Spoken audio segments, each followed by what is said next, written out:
In this video, I will guide you on how to fix TikTok call option not showing. The first thing you want to do is open Play Store or App Store. Now tap on the search bar and here type TikTok and search for that. If you find the option of update, tap on it and update the app to the latest version. Since this is a new feature, you need to update the app to get it. Now launch open TikTok. Log into your account, then tap on the inbox option and open up any conversation. And here check if you have the option to make a call. If there is no option, then the next thing you want to do is clear the app cache. For that, long press on the TikTok app, tap on the app info icon. Now scroll down and tap on storage. Here tap on clear cache.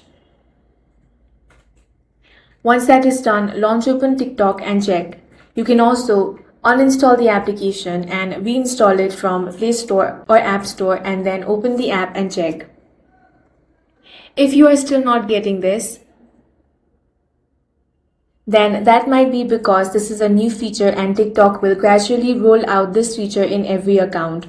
All you can do right now is simply update the app and wait until they make this feature available on your account. That's all for this video. If you found it useful, make sure to hit the like button and subscribe for more videos like this.